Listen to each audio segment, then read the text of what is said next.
সঙ্গীত ও চলচ্চিত্র শিল্পে বিশেষ অবদান রাখার জন্য কালচারাল জার্নালিস্ট ফোরাম অব বাংলাদেশের সিজেএভি বিশেষ সম্মাননা পুরস্কার পাচ্ছেন সঙ্গীত তারকা বেবি নাজনীন ও নন্দিত অভিনেত্রী জয়া আহসান।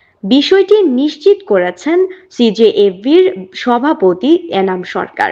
তিনি জানান, আগামী ২৮ ডিসেম্বর সন্ধ্যায় রাজধানীর বনানী শেরাটন হোটেলে অনুষ্ঠেয় ইটিভি সিজেএভি পারফরম্যান্স অ্যাওয়ার্ডে ২০২৩ আসরে তাদের হাতে এই সম্মাননা তুলে দেওয়া হবে। ২০২৩ সালে চলচ্চিত্র, সঙ্গীত, টেলিভিশন ও ওটিটিতে পারফরম্যান্সের ভিত্তিতে শিল্পীদের হাতে তুলে দেওয়া হবে সিজেএভি পারফরম্যান্স অ্যাওয়ার্ড ২০২৩। অনুষ্ঠানে বিশেষ অতিথি থাকবেন সংস্কৃতি বিষয়ক উপদেষ্টা মুস্তফা সরোয়ার ফারুকী। এবছর আজীবন সম্মাননা পাচ্ছেন সাংবাদিক ও সাংস্কৃতিক ব্যক্তিত্ব শফিক রেহমান।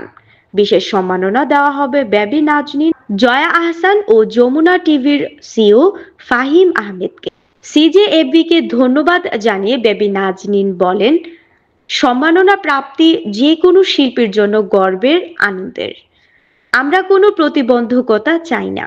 আমাদের প্রত্যাশা শিল্পীদের শিল্পী হিসেবে মূল্যায়ন করা হোক, সম্মানিত করা হোক। সিজেএভিকে ধন্যবাদ আমাকে সম্মানিত করার। জয়া আহসান বলেন, শিল্পের মূল্যায়নে যে কোনো প্রাপ্তি শিল্পীকে অনুপ্রাণিত করে, সম্মানিত করে। আমারও ভালো লাগছে। ধন্যবাদ সিজেএফবিকে। ১৯৯৯ সালে গঠিত হয় দেশের প্রধান জাতীয় দৈনিক, television, media, online news portal, কর্তব্যরত সাংস্কৃতিক সাংবাদিকদের সংগঠন cultural journalist forum of Bangladesh CJFB. প্রতিষ্ঠার পর থেকেই তাদের এই কার্যক্রম ধরে রেখেছে সংগঠনটি।